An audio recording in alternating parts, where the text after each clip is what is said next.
Friends, welcome back to Navya classes. मैं Neetu Tripathi. Friends, जैसा कि आप जानते हैं कि हमारे चैनल पर मैथ्स ओलंपियाड सीरीज स्टार्ट हो चुकी है। आज उसी सीरीज को आगे बढ़ाते हुए हम चैप्टर 3 स्टार्ट करने जा रहे हैं, जो कि है मल्टीप्लिकेशन एंड डिवीजन। आज हम सीखेंगे मल्टीप्लिकेशन एंड डिवीजन क्या होता है, उनकी प्रॉपर्टीज क्या है और इनसे रिलेटेड मैथ्स ओलंपियाड में किस तरह के क्वेश्चंस पूछे जाते हैं। इससे पहले की वीडियोस अगर आपने नहीं देखी है तो आप चैनल पर विजिट कर सकते हैं। वहां पर आपको मैथ्स ओलंपियाड सीरीज की प्लेलिस्ट मिल जाएगी और अभी तक पढ़ाई हुई सारी वीडियोस मिल जाएंगी, उन्हें आप जरूर देखें। चैनल पर अगर पहली बार आए हो तो चैनल को सब्सक्राइब करें एंड बेल आइकन प्रेस करना ना भूलें, जिससे आपको आगे आने वाली वीडियोस मिलती रहे।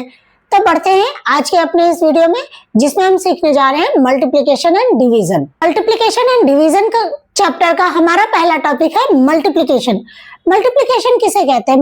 Multiplication means repeated addition, means किसी नंबर को बार बार ऐड करना, उसे ही हम कहते हैं मल्टीप्लिकेशन। जैसे कि एक एग्जांपल देखते हैं, 3 + 3 + 3 + 3। यहाँ पर हमने 3 को कितने टाइम्स प्लस किया? 4 टाइम्स, और इसका टोटल आ गया 12। इतना लेंदी ना लिख के हम इसको शॉर्ट फॉर्म में कैसे लिख सकते हैं? 3 × 4 = 12। इट मीन्स 3 को 4 टाइम्स लिखा गया है, 3 को 4 टाइम्स ऐड करेंगे तो आंसर आ जाएगा 12। ये होता है मल्टीप्लिकेशन करने का तरीका। इट मीन्स मल्टीप्लिकेशन क्या है? Repeated addition. किसी भी नंबर को बार बार ऐड करने की जगह पे हम डायरेक्ट मल्टीप्लाई करके भी लिख सकते हैं। अब इसके कुछ इंपॉर्टेंट टर्म्स जान लेते हैं। जैसे ये नंबर लिखा है, अब इसमें किसको क्या कहते हैं ये भी जान लेते हैं। 3 वो नंबर जिसे हम बार बार ऐड कर रिपीटेड एडिशन कर रहे हैं, उसे हम कहते हैं मल्टीप्लिकेंट। इस नंबर को हम क्या कहेंगे? मल्टीप्लिकेंट। और जितने टाइम्स कर रहे हैं उसे हम क्या कहेंगे? मल्टीप्लायर।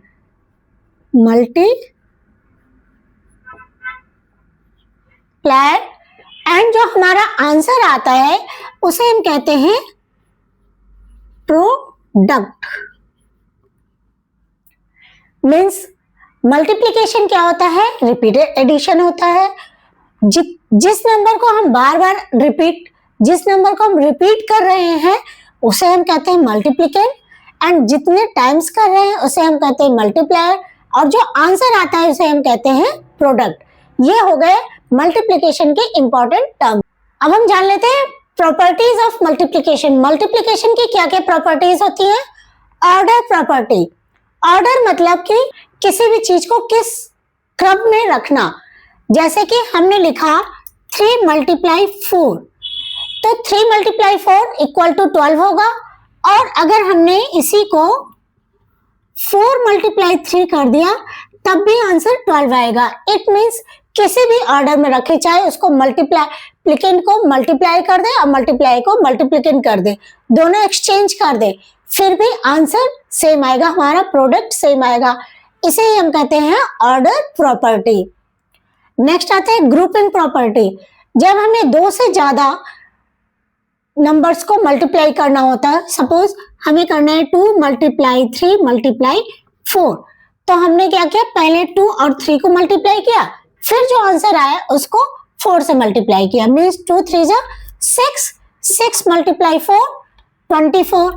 तो ये हो गया एक तरीका। दूसरा तरीका हमने क्या किया? 2 × 3 × 4, तो हमने 3 × 4 को एक ग्रुप में किया और 2 को एक ग्रुप में किया, 2 को अलग रखा, तो ये हो गया 3 × 4 = 12, 2 × 12 कितना हो गया? 24। तब भी आंसर 24 ही आ रहा है। इट मीन्स कि हम किसी भी ग्रुप में चेंज करें, अगर हमने ग्रुप चेंज भी कर दिया तो भी हमारा प्रोडक्ट सेम ही आएगा। इसे ही कहते हैं ग्रुपिंग प्रॉपर्टी।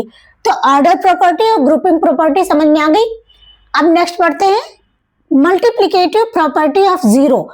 0 का मल्टीप्लाई करना मीन्स हमने किया 3 × 0, तो आंसर क्या आएगा? 0।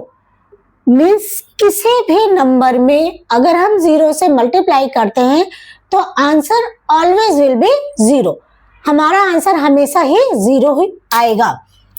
Next, identity property. Identity property, identity मतलब मेरी आइडेंटिटी क्या है, मैं नीतू त्रिपाठी। मीन्स अब मैं कहीं भी जाऊंगी तो नीतू त्रिपाठी ही रहूंगी। इट मीन्स कि हमारी आइडेंटिटी जो है वही रहेगी। तो यहाँ पे भी आइडेंटिटी का मतलब यही हुआ कि जो नंबर है वही रहेगा। तो वो कैसे रहेगा? सपोज हमने 3 को 1 से मल्टीप्लाई किया तो आंसर क्या आया? 3। इट मीन्स कि हम किसी भी नंबर में अगर 1 से मल्टीप्लाई करते हैं तो सेम नंबर आता है। That is called identity property. इसे ही हम कहते हैं आइडेंटिटी प्रॉपर्टी। नेक्स्ट है distributive property. Distributive property basically 3rd class के लिए तो नहीं है, बट ओलंपियाड के लिए है। ओलंपियाड में इस तरह का प्रॉपर्टी पूछा जा सकता है, ये वाली प्रॉपर्टी। तो देखते हैं डिस्ट्रीब्यूटिव प्रॉपर्टी मीन्स सपोज आपको कोई लेंदी नंबर दे दिया गया है और आपको उसकी टेबल तो आती नहीं है। जैसे कि हमें दिया गया है 12 मल्टीप्लाई बाई 3। मैंने छोटा नंबर लिया है समझाने के लिए। 12 मल्टीप्लाई 3 है, तो अब हमें इसको मल्टीप्लाई करना है। मुझे 12 की टेबल नहीं आती, तो हम इसको कैसे कर सकते हैं? 12 को हम डिस्ट्रीब्यूट कर सकते हैं 10 + 2 में। It means 10 + 2 multiply by 3। या हम इसको ऐसे लिख सकते हैं, एक बार 10 को 3 से मल्टीप्लाई करेंगे प्लस 2 को 3 से मल्टीप्लाई करेंगे तो 10 3 30 प्लस 2 3 6 इक्वल्स टू 36। आ गया हमारा answer 36। This is called distributive property. मतलब कि कोई बड़े नंबर को हमने छोटे नंबर्स में डिस्ट्रीब्यूट कर दिया और फिर उसके बाद मल्टीप्लाई किया। आंसर सेम ही आना है, चाहे आप डायरेक्ट करिए चाहे आप ऐसे डिस्ट्रीब्यूट करके करिए, दोनों ही मेथड से आंसर सेम आएगा। डिफरेंस ये रहता है कि आपको डिस्ट्रीब्यूटिव मेथड करने से इजिली आप कर लेंगे, आपको बड़ी टेबल्स लर्न करने की जरूरत नहीं पड़ेगी, बट ये टाइम टेकन हो सकता है। अगर आप ऐसे डायरेक्ट करते हैं तो आपका टाइम सेव हो जाएगा। दोनों ही चीजें हैं। हाँ, ये प्रॉपर्टी पूछी जा सकती है कि किस तरह इससे रिलेटेड किस तरह के क्वेश्चंस आएंगे, हम आगे देखेंगे ओलंपियाड के प्रैक्टिस सेट में। आज का हमारा नेक्स्ट टॉपिक है division. Division means equal sharing. Means किसी नंबर को हमें इक्वली शेयर करना है, किसी चीज को हमें बराबर से बांटना है। और रिपीटेड सब्ट्रैक्शन, या हम रिपीटेड सब्ट्रैक्शन कर सकते हैं। ये जस्ट अपोजिट होता है किसका? मल्टीप्लिकेशन का। जैसे कि मल्टीप्लिकेशन में क्या होता था? रिपीटेड एडिशन होता था, इसमें होता है रिपीटेड सब्ट्रैक्शन। चलिए एक एग्जांपल के साथ देखते हैं। सपोज मेरे पास 12 टॉफीज हैं। 12 टॉफीज हैं, अब मुझे उसे 4 चिल्ड्रंस में डिवाइड करनी है। 4 चिल्ड्रंस को देनी है, 4 बच्चों को देनी है। तो मैं ईच चिल्ड्रन को कितनी टॉफी दूंगी, एक बच्चे को कितनी टॉफी दूंगी, उसके लिए मुझे क्या करना होगा? 4 से डिवाइड करना होगा। ये किसका साइन है? डिवीजन का साइन है। तो 12 टॉफीज है, 4 चिल्ड्रन है और ईच बच्चे को कितने मिलेगा? मतलब कि इक्वली शेयर करना है, हमें बराबर से देना है। तो एक तो तरीका ये है कि आप 4 की टेबल पढ़िए जब तक 12 ना आ जाए। 4 3 जा 12 होता है। तो इट मीन्स कि एक चाइल्ड को कितने मिलेंगे? एक बच्चे को 3 टॉफीज मिलेंगी। अब दूसरा तरीका देखते हैं रिपीटेड सब्ट्रैक्शन का। हम क्या करेंगे? 12 - 4 मतलब पहले हमने एक दे दिया, एक सबको दे दिया, फिर 8 - 4 किया। ये है हमारी 1 2 3 4 दे दिया हमने। तो अब हमारे पास बचे 8। अब फिर से 8 - 4 किया, मतलब कि एक और दे दिया सबको। तो हमारे पास अब बचे 4 मीन्स 1 2 3 4। ये हमने चारों को एक और दे दिया। अब हमारे पास 4 बचे, फिर से 4 - 4 किया तो 0 हो गया। इट मीन्स एक बार और दिया तो अब मेरे पास खत्म हो गया। इट मीन्स कि 4 बच्चों को हमने दिया, तो ये फर्स्ट को, ये सेकंड को, ये थर्ड को एंड ये फोर्थ को, ये चारों को कितने कितने मिले? 3 मिले। This is called division. इसे ही हम कहेंगे डिवीजन। मतलब चारों बच्चों को हमने इक्वली टॉफीज दी। कितने कितने? 3 3 3। 3 इसको दिया, फर्स्ट को, सेकंड को, थर्ड को एंड फोर्थ को, तो इसे ही कहते हैं हम डिवीजन। चाहे हम ऐसे डायरेक्ट निकाल लें 4 की टेबल पढ़ के, या फिर ऐसे सब्ट्रैक्ट करके, तब तक सब्ट्रैक्ट करेंगे जब तक यहाँ माइनस करने पे 0 नहीं आ जाता, उसे ही हम कहते हैं रिपीटेड सब्ट्रैक्शन। ठीक, समझ में आ गया डिवीजन क्या होता है? या तो आप इक्वली शेयर करिए डिवीजन के थ्रू टेबल पढ़ के, या तो आप रिपीटेड सब्ट्रैक्शन के थ्रू डिवाइड कर सकते हैं। दोनों ही तरीके सही हैं। अब डिवीजन का इंपॉर्टेंट टर्म क्या होता है? सपोज हमने किया 15 डिवाइडेड बाय 4, तो आंसर क्या आएगा? चलिए देखते हैं। यहां लिखेंगे 15, यहां लिखेंगे 4। जो 4 होता है उसे हम कहते हैं, क्या कहते हैं? Divisor. This is divisor. And ये 15 को हम क्या पढ़ेंगे? 15 इज डिविडेंड। क्या है? डिविडेंड मीन्स वो नंबर जिसे हमें डिस्ट्रीब्यूट करना है उसे हम कहते हैं डिविडेंड, और जितने लोगों में या जितने करने हैं उसे हम कहेंगे डिवीजर। अब देखते हैं 4 की टेबल पढ़ते हैं। 4 3 जा 12, 4 3 जा 12, माइनस किया 5 माइनस 2 3, 1 माइनस 1 0। यहाँ पर आया 3, ऊपर आया 3। जितने टाइम्स ले जाते हैं उसे हम कहते हैं क्वाटिएंट। क्या कहते हैं? क्वाटिएंट।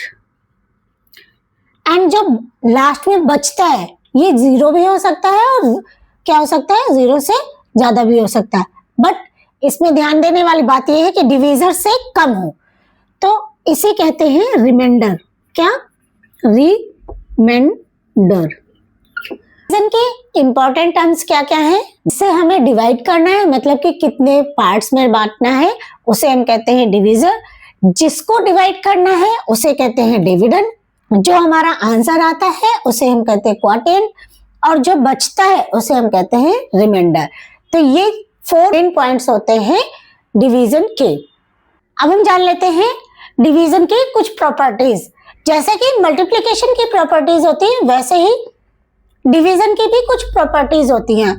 फर्स्ट है the division should be continued till the remainder is either 0 और लेस देन डिवीजर। मीन्स हमें डिवीजन तब तक करते रहना चाहिए जब तक कि रिमाइंडर या तो 0 आ जाए या लेस देन डिवीजर। डिवीजन की पहली प्रॉपर्टी, मेन प्रॉपर्टी क्या है? कि रिमाइंडर हमेशा 0 होगा या फिर डिवीजर से कम होगा। सेकेंड प्रॉपर्टी देखते हैं, a number which is divided by 1 gives the number itself. Means अगर हम किसी नंबर को 1 से डिवाइड करते हैं तो वही सेम नंबर हमें मिलता है। अगर मेरे पास सिर्फ एक स्टूडेंट अभी अवेलेबल है और मेरे पास 12 टॉफीज है, तो मुझे उस स्टूडेंट को कितनी टॉफीज देनी है? 1 से हम डिवाइड करेंगे, 12 डिवाइडेड बाय 1, तो आंसर क्या आ गया? 12।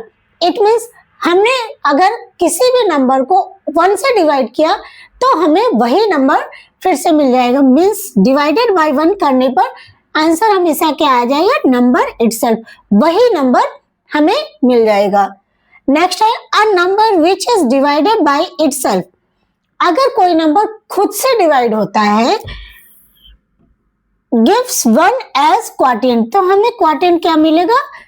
1 हमेशा मिलेगा। मीन्स अगर मेरे पास 12 टॉफीज है और मैंने अपने 12 स्टूडेंट्स में वो टॉफीज डिस्ट्रीब्यूट की, तो आंसर क्या आएगा? 12 डिवाइडेड बाय 12, तो आंसर आ जाएगा 1। मीन्स ईच स्टूडेंट को 1 टॉफी मिलेगी। तो अगर हम उसी नंबर से डिवाइड करते हैं तो आंसर हमेशा 1 आता है, क्वाटिएंट हमेशा 1 आता है।